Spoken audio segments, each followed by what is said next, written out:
공황장애 있는 분들은 불안해지기 시작하면 심장 박동수가 빨라지거든요. 예를 들어서 정상 심장 박동수가 60에서 80이라면 불안해지기 시작하면 심장이 뛰어요. 그러면 그 불안감이 엄습해 오거든요. 아마 러닝을 해보신 분들은 뛰면 심장이 빨리 뛰어요. 그러면 이 뇌에서 어떻게 생각하냐면 심장이 빨리 뛰는 건 불안해지는 거야. 이게 아니고 심장이 빨리 뛰어? 기분이 좋아지네. 그러면 이 빨리 뛰는 것에 대한 부담이 없어지게. 그래서 우울증과 공황장애 있는 사람에게 러닝을 추천하는 이유가 신체적으로는 이런 메커니즘 때문에 그래요.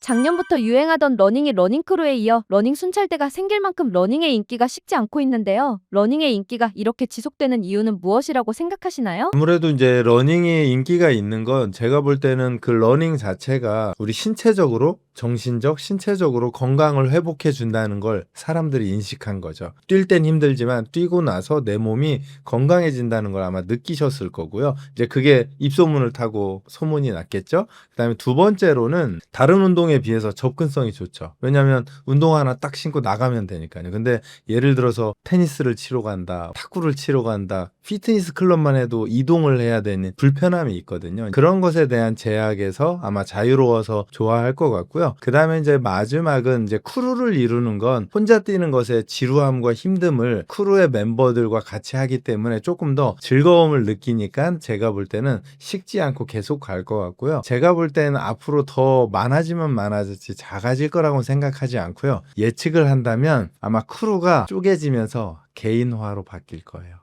그래서 영국이나 미국, 호주 뭐 이런 데 가면 도시에 이어폰 끼고 다 혼자 뛰어다니거든요. 근데 지금은 같이 뛰는 건 어떻게 보면 힘듦을 그룹에서 이렇게 커버를 해주는 건데요. 아마 짬밥이 길어지면 이제 귀찮아져요. 혼자 뛰는 게 훨씬 더 편안하거든요. 시간 맞추기도 어렵고 그러니까 일하다 말고 옷 입고 그냥 바로 나갈 거예요. 아마 그게 저희가 조금 더 러닝이 그 일반 시민들에게 좀 더 퍼지게 되면 아마 그룹이 개인으로 쪼개지는 상황으로 가지 않을까 생각합니다. 그렇다면 러닝이 좋은 이유를 구체적으로 설명해 주신다면 어떤 게 있을까요? 기본적으로 이제 러닝이 좋은 건 신체적으로는 하지 전신의 운동이 되죠. 특히 이제 뭐 팔 운동은 잘 되지 않지만 발목, 무릎, 고관절, 그다음에 코어까지 운동이 다 되기 때문에 우선 신체적으로는 좋고요. 그다음에 이제 정신적으로는 사실은 그 우울증이 있거나 공황장애 있는 분들에게도 러닝이 추천되거든요. 약보다 훨씬 더 효과가 좋다고 해요.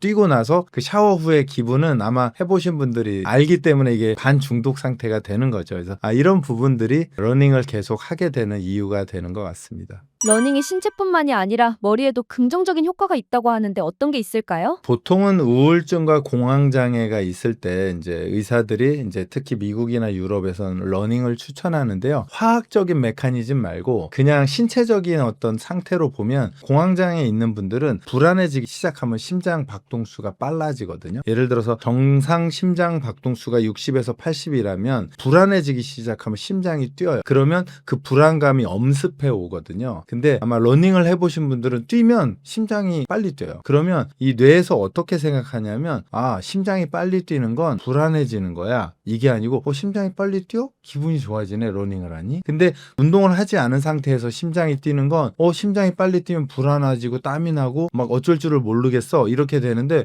러닝을 해서 심장이 빨리 뛰는데도 즐거운 일이 자꾸 생기거든요. 그러면 이 빨리 뛰는 것에 대한 부담이 없어지게 되죠. 그래서 우울증과 공황장애 있는 사람에게 러닝을 추천하는 이유가 신체적으로는 이런 메커니즘 때문에 그래요. 그래서 빨리 심장이 뛰는 것에 대한 불안감이 없어진다. 그것 때문에 이제 러닝이 정신적으로도 좋다는 것입니다. 그렇다면 러닝 입문자나 일반인이 뛸 때는 리어풋과 미드풋 중에 어떻게 뛰는 게 좀 더 좋다고 보시나요? 저는 러닝하면 이제 제일 유튜브에서도 그렇고 제일 뜨거운 건 미드풋이냐 리어풋이냐 이런 논쟁인데요. 물론 당연히 그게 중요하긴 한데 제가 볼 때는 그 미드풋 리어풋보다 더 중요한 거는 러닝의 케이던스를 맞추고 뛰는지가 중요해요. 일반적으로 마라톤을 뛰는 선수나 동호회 사람들도 케이던스는 170에서 180에 맞춰야 하거든요. 물론 케이던스는 1분당 발이 지면에 접촉하는 숫자를 말하거든요. 그래서 170에서 180일 때 첫 첫 번째 부상을 예방할 수 있고요. 가장 좋은 경기력을 나타낼 수가 있어요. 그래서 이 케이던스를 맞추는 게 제가 첫 번째라고 보고요. 그 다음에는 당연히 리어풋이 아니고 미드풋으로 착지를 해야 하고요. 대신에 이제 리어풋과 미드풋을 조금 헷갈리는 분들이 있는데 리어풋과 미드풋의 구분은 지면에 발이 터치하는 게 아니고요. 내 체중이 실리는 곳이에요. 예를 들어서 뒤꿈치가 살짝 닿고 체중 지지가 발 가운데 왔다. 얘는 미드풋이에요. 닿는 게 아니고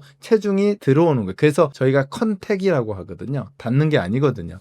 이제 이 오해가 좀 있는 거고요. 그 다음에 리어풋은 뒤꿈치가 땅에 닿은 상태에서 이렇게 체중이 쿡 실리는 거예요. 그래서 이 동작은 어느 누구도 추천하진 않아요. 그래서 이렇게 착지하는 건 안 되고요. 이 두 가지가 중요한 건 아까 말씀드린 대로 부상을 예방하고 건강하게 뛸 수 있고 그 다음에 뛰고 나서 몸의 피로도나 스트레스도 줄일 수 있고요. 그래서 이 두 가지 때문에 케이던스와 미드풋을 두 개를 추천드립니다. 그렇다면 미드풋의 문제는 어떤 게 있을까요? 미드풋에 문제가 있진 않아요. 아마 미드풋을 했는데 문제가 생겼다라고 하면 아마 한 가지 추가한다면 지면에 접촉하는 시간이 길어지면 문제가 생겨요. 혹시 학교 다닐 때 그 달리기 잘하던 친구들 보면 캥거루처럼 뛰어다니잖아요. 근데 달리기를 잘 못하는 친구들 보면 바람 빠진 축구공처럼 지면으로 이렇게 몸이 들어가요. 지면에 접촉하는 시간이 길어지면 근육에서 충격을 흡수 못하기 때문에 인대하고 관절까지 들어가게 되면서 부상을 일으키게 되거든요. 그래서 만약에 미드풋을 했는데 문제가 생긴다면 아마도 발을 착지하는 어떤 그 근력이 부족할 가능성이 커요. 예를 들어서 미드풋으로 내가 뛸 수 있는 시간이 10분밖에 안 되는데 20분을 뛰었다. 얘는 내가 사용할 수 있는 근력을 다 쓴 상태에서 오버워크를 해서 문제가 생겼을 가능성이 크거든요. 그래서 만약에 그런 문제가 있다면 거리와 시간을 좀 조절하면서 뛰시면 건강하게 뛰실 수 있을 거예요. 러닝 초보자분들에게 팔치기를 하는 정확한 방법을 알려주신다면요? 기본적으로 이제 장거리 러닝, 이제 러닝이라고 하는 것은 천천히 한 30에서 40%의 속도로 뛰는 거잖아요. 기본적으로 손은 최소의 움직임이에요. 에너지를 보존해야 되거든요. 뛰는 것에 집중해야 되니까. 그래서 팔은 최소화하되 주의할 점은 내 손이 중앙선을 침범하지 않아야 해요. 이렇게 침범하지 않은 이 상태에서 뭐 가볍게 흔들어주는 정도면 충분하고요. 대신에 이제 가볍게 흔들다가 뭐 동호회든 크루에서 마지막 스퍼트를 한다. 그때는 단거리 달리기 선수처럼 팔이 커지게 돼요. 왜냐하면 빨리 뛰어야 되니까. 그럴 때만 커지고 일반적으로 길게 오래 뛸 때는 팔의 움직임을 최소화한다라고 생각하시면 될 것 같습니다. 팔이 몸 가운데를 넘어가면 어떤 부분이 안 좋은 걸까요? 팔이 가운데로 넘어가면 어떤 문제가 생기냐면요. 제가 이렇게 똑바로 뛰어야 되는데 팔이 이렇게 넘어가면 이쪽으로 갔다가요. 그 다음에 또 이쪽으로 넘어오면 이쪽으로 갔다가요. 이렇게 되니까 제 머리가 이렇게 흔들리는 거예요. 머리와 몸이 흔들리면 뛰는 거리가 길어져요. 왜냐하면 이렇게 S자로 뛸 테니까요. 그러면 다른 사람보다 내가 더 오래 뛰게 되는 거죠. 긴 거리를. 그 다음에 회전축이 흔들리게 되면 이게 허리와 무릎 쪽에서도 부담을 갖게 되거든요. 왜냐하면 위쪽에서 흔들어대면 무릎이나 발목도 많이 흔들리거든요. 그러면 착지할 때 부담스러워져요. 부상의 원인도 되기 때문에 팔은 내 정중앙을 넘지 않게 시선을 고정한 상태에서 뛰는 것을 추천드립니다.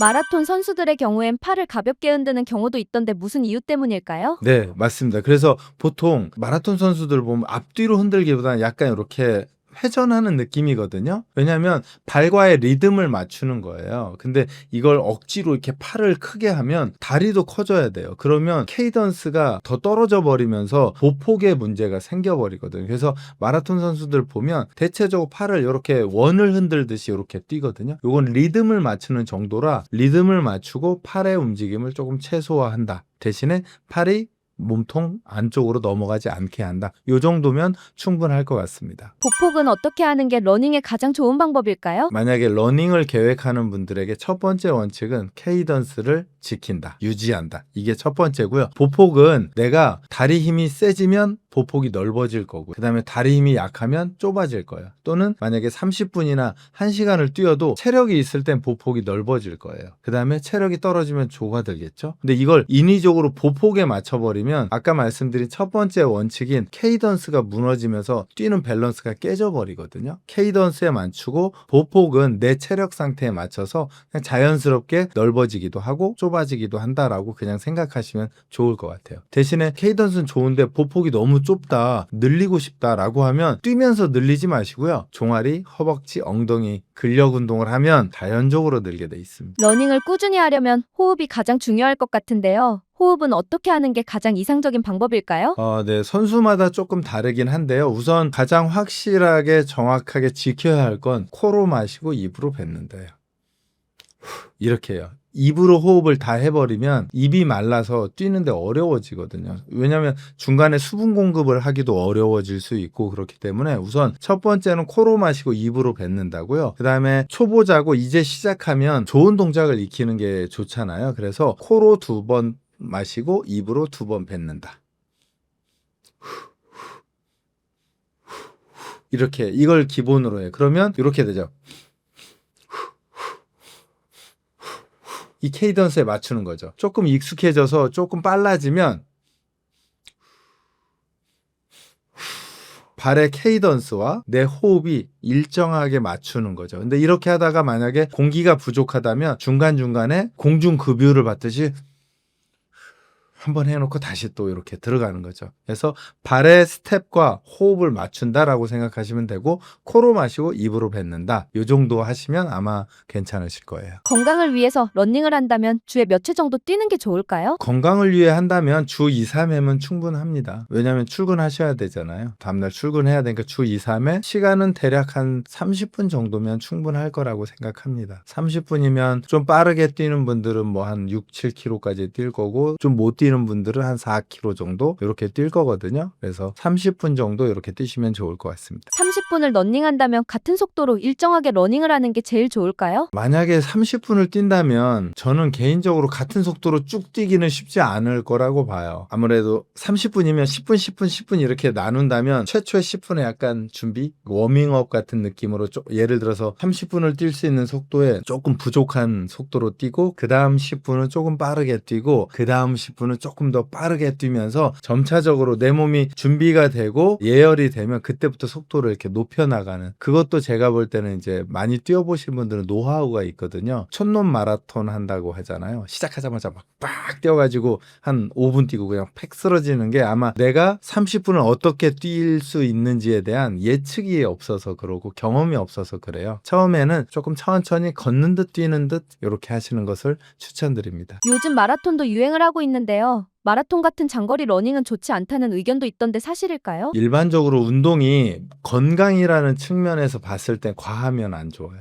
러닝도 안 좋지만 예를 들어서 웨이트 트레이닝도 과하면 안 좋거든요. 왜냐하면 몸에 노화가 진행돼요. 사실은 건강한 운동은 어렵지만 부족하지도 과하지도 않은 요만큼 요 상태가 가장 좋거든요. 대신에 이제 그런 건 있을 수 있겠죠. 마라톤을 저는 아직 안 해봤는데요. 마라톤을 통해서 내가 성취감을 얻는다. 이러면 내 몸에 어떤 데미지를 인정하고 정신적 만족감을 얻는다. 이렇게 생각하시면 될 것 같아요. 건강으로 봤을 때 마라톤은 좋다고는 할 수 없습니다. 그렇다면 일반인들과 초보자들은 러닝화는 어떤 것들을 착용하면 좋을까요? 모든 운동이 이 라켓 스포츠도 그렇고 이 초보자용이 있고 중급자용이 있고 상급자용이 있거든요. 근데 러닝도 자꾸 슈퍼급 선수들이 신는 신발을 신으면 본인도 그럴 수 있을 거라고 생각해서 그걸 자꾸 사는데 저는 비싸기도 하고 내 몸에 안 맞을 가능성이 크거든요. 그래서 제가 추천드리는 건 그냥 일반 뭐 나이키, 아디다스 뭐 이런 뭐 운동화 중에 깔창이라고 하죠. 그 깔창이 너무 얇거나 너무 두껍지 않은 신발을 추천드려요. 너무 얇으면 충격 흡수가 잘 안 되고요. 너무 두꺼우면 그러니까 발을 디뎠을 때 균형을 잡는데 시간이 너무 많이 걸려요. 마라토너들은 감각이 좋기 때문에 굽이 높아도 균형을 잡는 시간이 굉장히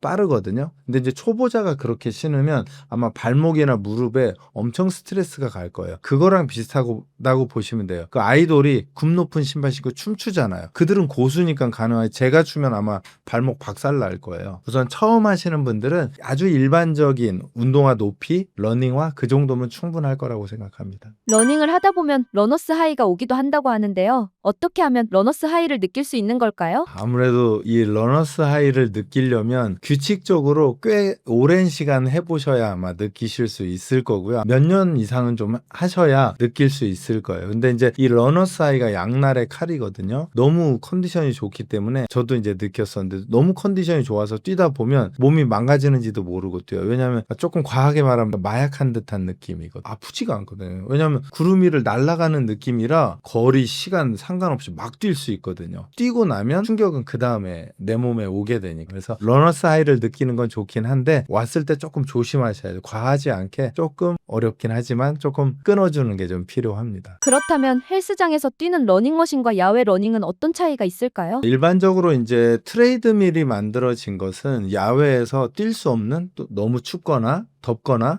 눈이 오는 그런 상황 때문에 만들어져서 저는 개인적으로는 야외에서 뛰는 걸 추천드려요. 지금처럼 더우면 좀 어렵긴 하죠. 하지만 이제 야외에서 뛰는 건 우리가 뛸 때 우리 몸을 위로도 올리지만 앞으로도 올리거든요. 그래서 주로 대각선으로 힘을 발휘해요. 그래서 에너지가 더 많이 들거든요. 하지만 트레이드밀은 내 몸을 줄넘기 하듯이 위로만 이렇게 올려놓으면 벨트가 회전을 하기 때문에 위로 뛰는 연습을 하는 거예요. 그래서 트레이드밀에서 많이 뛰신 분들이 야외에 나가면 잘 못 뛰어요. 왜? 위로만 뛰는 연습을 계속 했거든요. 그래서 이제 그런 장단점은 있고요. 그래서 트레이드밀은 야외 러닝의 보조적 수단이다라고 생각하시면 좋을 것 같고요. 개인적으로 날씨에 문제가 없다면 트레이드밀보다는 야외에서 뛰는 걸 추천드립니다.